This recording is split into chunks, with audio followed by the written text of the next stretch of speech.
Oke, selamat bertemu kembali. Kita melanjutkan pembahasan kita. Kita masih di ISO 13053 strip atau DES1, di mana inilah international standard untuk penjabaran DMAIC methodology atau quantitative method in process improvement. Dengan DES1-nya masih DMAIC methodology. Nah, insya Allah di video ini kita akan membahas terkait dengan klausul 5, yaitu Six Sigma measure.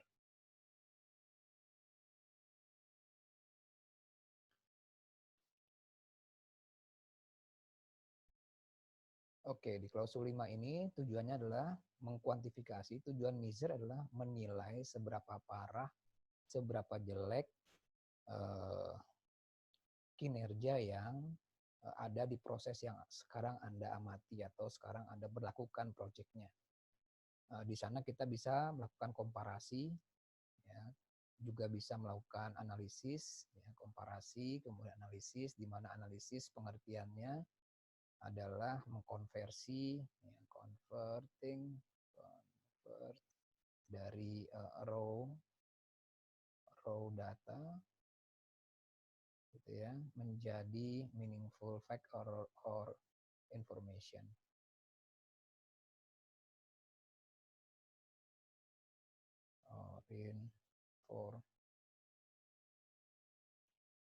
Information. Kemudian juga kita menggali seberapa jauh, seberapa banyak root cause, akar permasalahan berupa apa saja sebenarnya faktor-faktor, level yang vital, variabel yang signifikan, dan lain sebagainya, yang sangat bermanfaat untuk kita mengetahui kondisi kita pada saat ini. Ya. Beberapa tipe pengukuran yang umum, contoh di sini ada 3 pengukuran yang umum. Pertama adalah product return rate, atau kita kenal dengan ARR, jumlah produk yang dikembalikan ke yang dikembalikan oleh customer, ya, karena mungkin tidak sesuai. Ya. Kemudian number of problem report, jumlah pelaporan permasalahan yang ada. Ini kita kenal dengan istilahnya terminologinya adalah NPR. Kemudian OTD, yaitu on time delivery. Ya. Nah, semua ini perlu kita pahami atau perdalam terkait dengan mengukur keparahan ini. Tujuannya untuk mengkuantifikasi apa yang kita sebut dengan cost of poor quality. Semua biaya yang bahkan kita keluarkan untuk sebuah produk yang produknya adalah produk-produk mungkin tidak baik, yang sempat terkirim, yang sempat dibuat, yang sempat di packing dan sebagainya, itu pasti memiliki cost, ya, dan tentu saja cost-nya tidak kita inginkan. Oke, salah satu pengukuran yang paling umum adalah capability process, ya, capability process.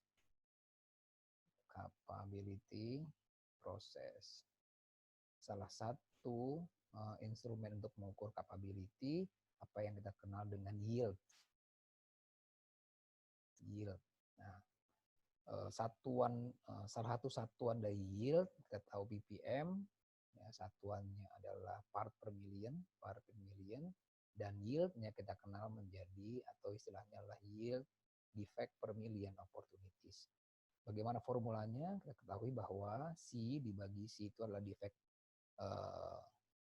jumlah defect, ya, atau non-conformity dalam items kita atau produk kita, kemudian dibagi jumlah unit atau sampel yang diamati, dikali jumlah critical to quality karakteristik, atau kita juga bisa di beberapa teori CTQC ini hampir sama pengertiannya dengan defect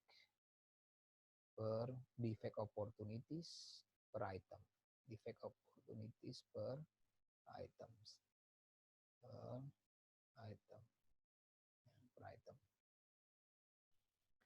Oke, contohnya kita mengamati ada pengiriman barang, ada delivery produk dengan N 200, di mana di 200 ini diamati pertama ada produknya mungkin rusak, ada 10 pieces, kemudian apalagi misalnya salah ukuran, misalnya wrong size, salah ukuran ada 5 pieces, kemudian apalagi misalnya salah apa ya, misalnya salah tipe ada 5 ya. Jadi dari ini kita dapatkan defect opportunities per item ya, defect opportunities per item. Nah, kita tulis defect opportunities per items atau NCTQC-nya adalah jumlahnya 3 dengan C number of defect-nya adalah 10 tambah 5 tambah 5 totalnya adalah 20. Sehingga kita bisa hitung ini ya. Dan setelah hasil hitungannya itu YDPMO, ini contoh nih, example misalnya YDPMO kita dapatkan misalnya 6.200 ppm misalnya contohnya. Nah, ini kita bisa konversi ke Z value menggunakan tabel skor ini, di mana kira-kira value-nya adalah berada di 4 sigma. Nah, kalau misalnya YDPMO-nya spesifik, lebih detail, DPMO-nya spesifik, lebih detail, misalnya example-nya misalnya 21.700 ppm. Nah, berapa Z value-nya? Nah, kita bisa menggunakan normal distribution table yang ada di belakang, tabel normal distribution yang ada di bawah.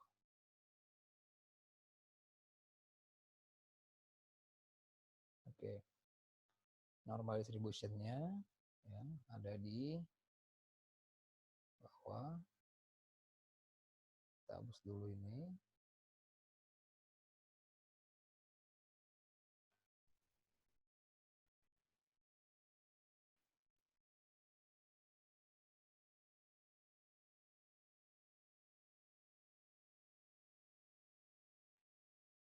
Di annex, di bagian annex, yaitu tabel E1, di annex A setelah klausul 10, 11, 12, 13, 14, kemudian kita ketemu apa yang disebut annex. Nah, ini dia. Ini annex ini, sigma score. Kita tinggal mencari berapa YDPMO, yield di PMO-nya, kemudian kita konversi dengan Z value-nya ya.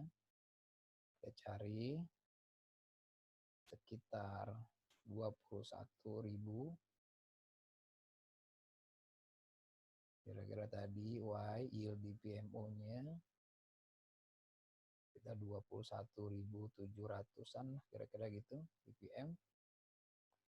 Jadi di mana 21.700 ya kira-kira ini. Nah, itu tinggal kita cari berapa ininya dan kita tarik dengan Z value setara dengan 3,5012 sigma. Jadi kira-kira begitu cara mengukurnya atau mengkonversinya. Oke, kita kembali ke bagian pembahasan yield di PMO. Nah, jadi kita sudah dapatkan tadi yieldnya berapa, kemudian Z-score atau sigma score atau Z value atau di Minitab namanya Z-bench dapat 4 gitu ya.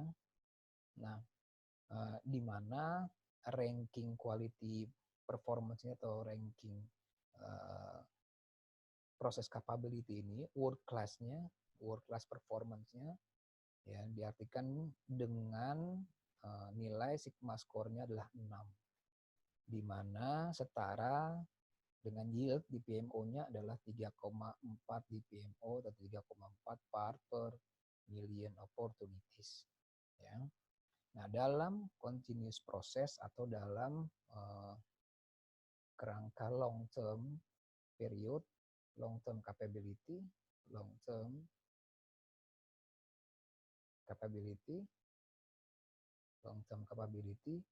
ya, skor 6 sigma ini dengan specification limit ada lower specification limit atau dan upper specification limit atau 2 gitu ya.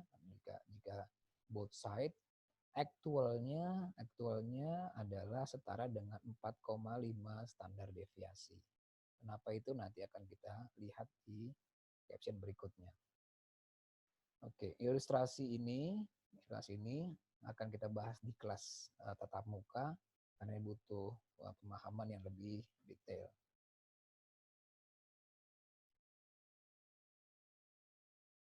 Oke, lanjut ke sigma score atau Z value istilahnya, Z value atau Z bands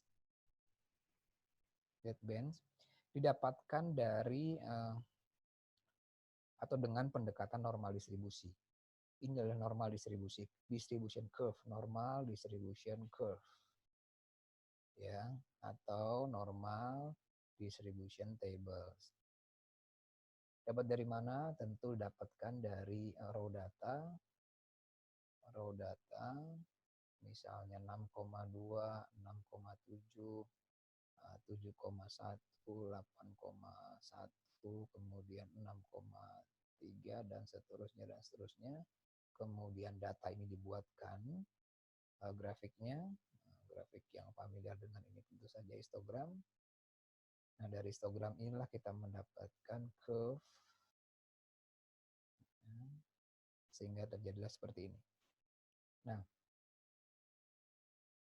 kita punya specification limit di sini. Ini ada limit. Nah, rentang antara mean value untuk populasi dengan nearest limit. Kita lihat di sini gapnya ada 6 sigma, ya 6 sigma. Nah, di 6 sigma ini menggunakan pendekatan di laboratorium dari historical practices gitu ya, ditemukan adanya pergeseran atau sigma shift, ya. Pergeseran nilai disebut dengan shifted value, besarnya adalah 1,5. Nah, ini di ruang penelitiannya sebenarnya ada 1,5. Jadi sebenarnya standar deviasi yang terpenuhi hanya 4,5 standar deviasi. Sehingga kita dapatkan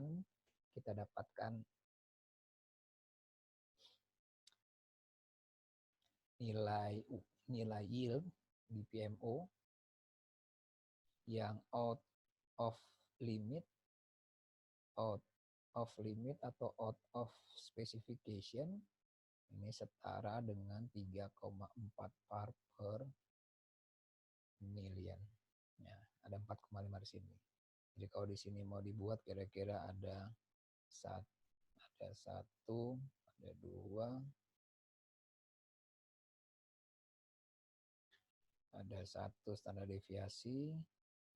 Di sini adalah jaraknya 1 standar deviasi. Ada 1 standar deviasi. Berarti ada 1, ada 2, ada 3, ada 4, ada 5, ada 6. Ya, ada 6. Jadi dia shifted 1,5, sisanya ada di sini setengah 0,5, kemudian ditambah 1, ditambah 1 lagi, ditambah 1 jarak lagi, ditambah 1 standar deviasi lagi, sehingga nilainya 4,5 standar deviasi. Itu kira-kira penjelasannya. Nah, dari mana shift ini? Shift ini membedakan atau mengestimasi variation. Nah, dilihat dari short and long term period dan short and long term variation.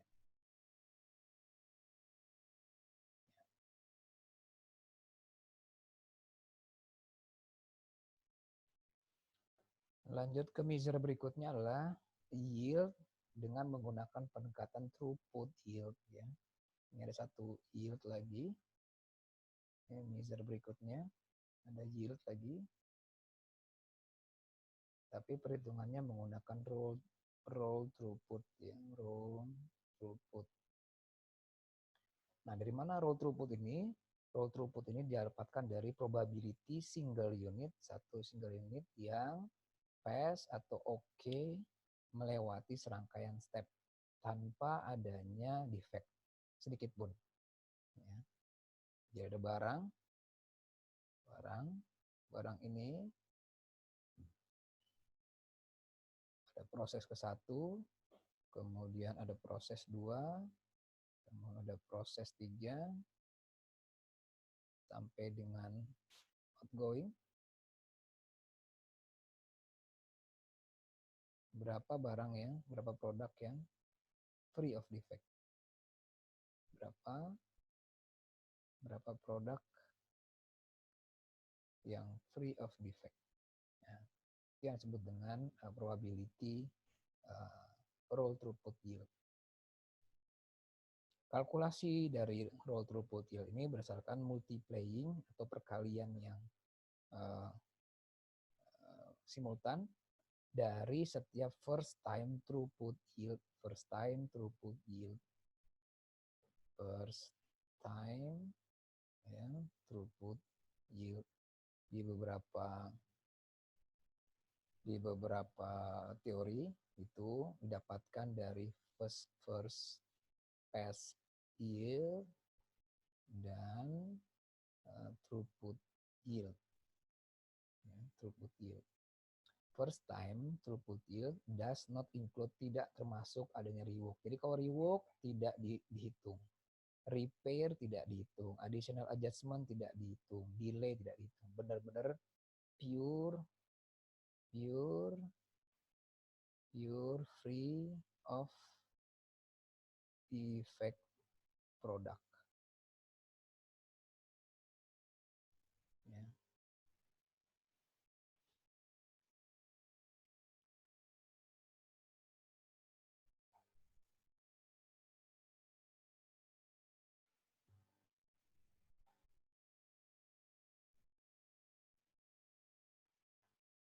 Oke, contoh perhitungannya. Contoh perhitungannya di sini ada incoming. Kemudian di sini ada outgoing. Di sini ada proses 1. Nah, di sini ada proses E, proses B, proses C, di mana incomingnya ada 500 unit. Ya. Kemudian masuk ke proses E atau operation 10, proses E, di mana terjadi rework di sana. Ya, jadi rework. Bagaimana perhitungan yield first time throughput yieldnya adalah 500 berarti incoming input dikurang rework dibagi input. Kemudian di proses B kita dapatkan ada rework, ada scrap. Berarti di sini ada input dikurang rework dikurang scrap dibagi input. Kemudian masuk di sini jadi input. Ini input pertama, input proses berikutnya, input proses untuk E, input proses untuk B, input proses untuk C, input dikurang rework dikurang scrap dibagi input. Jadinya masing-masing punya yield, first time throughput. Ini Y, FT1, di sini ada Y, FT2, di sini ada Y, FT3. Di mana roll-nya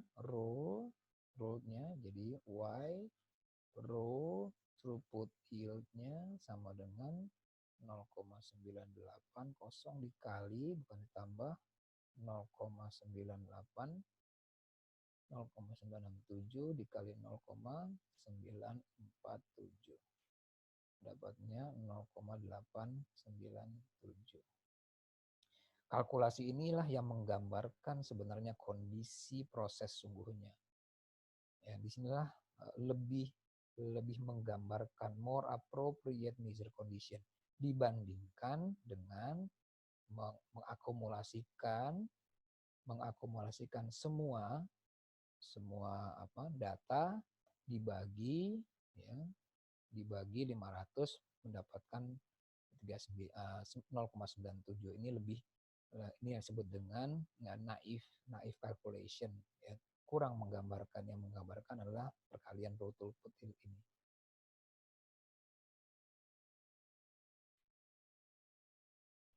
Lanjut ke return rate. Return rate adalah sejumlah data, ya, number of return yang dikembalikan atau diminta dikembalikan, ya, berdasarkan spesifik period. Period itu bisa bulanan, bisa 3 bulanan, ya, dibagi dengan jumlah shipment, jumlah pengiriman, ya, jumlah pengiriman. Ini jumlah yang dikembalikan. Kemudian pengukuran berikutnya yang menjadi dasar perhitungan proses capability yaitu number of problem report, jumlah customer originated problem. Jadi laporan-laporan komplain, laporan-laporan non-conformity dalam rentang waktu tertentu, specified period. Ya, misalnya bisa bulanan, bisa mingguan, dan seterusnya. Kemudian on time delivery adalah pengukuran terkait dengan lama dan waktunya delivery sebuah produk ke customer, ya. Per specified period time, juga per specified period time, bisa monthly, weekly, quarterly, dan seterusnya.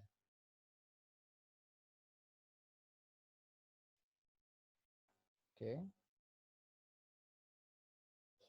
Nah, bagian terakhir di klausul 5 adalah cost of poor quality. Jadi ini adalah semua cost, all cost, di mana produk kita bahkan sudah terkirim, terbuat, tercetak dengan statusnya poor, jelek, defect, NG, dan seterusnya. Traditional measurement of cost, ya, sering kita kenal dengan kalimat cost of quality atau COQ. Ini menggambarkan atau mengcapture cost untuk semua, ya,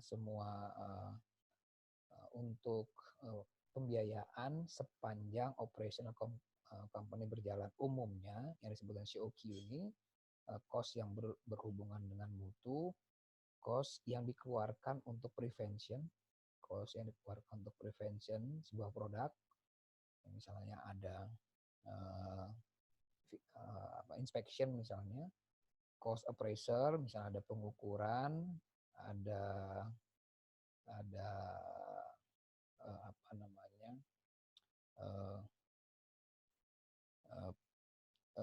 pengesahan keputusan batch ini diterima atau tidak, gitu ya.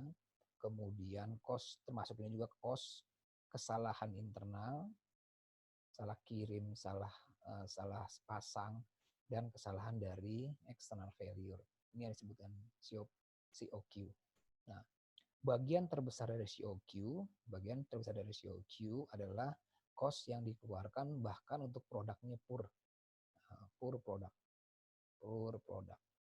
Nah, inilah sebenarnya big enemy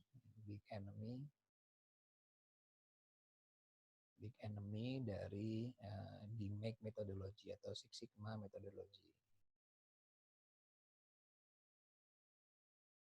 Ya, yang terjadi pada saat memproduksi atau melakukan perbaikan dari defect-defect tersebut. This cost cover all effort. This cost, jadi cost-nya di sini adalah semua usaha, semua aktivitas yang bahkan kita tujukan untuk produk dan tidak mengubah kondisinya, ya, untuk tidak mengubah kondisinya yang sudah jelek kemudian dikeluarkan cost-nya. Ya, inilah yang disebut dengan COPQ. Semua usaha, semua effort ya yang kemungkinan sudah dikirim, ya, defektif produknya sudah dikirim, kemudian kemungkinan adanya penggantian, bisa jadi kos-kos untuk mendiagnosa atau kos menganalisa, kemudian kos-kos untuk memperbaiki defect, kos-kos untuk penanganan scrap, termasuk juga kos-kos untuk pengujian, kos untuk membuat packing baru, ya, packing, repacking, dan sebagainya. Semuanya kos yang sama sekali tidak meningkatkan nilai produk tersebut yang awalnya mestinya tidak poor menjadi karena suatu hal dia menjadi produk yang poor dan harus ditangani, dan penanganannya atau effortnya ini memerlukan cost. Itu yang disebut dengan COPQ.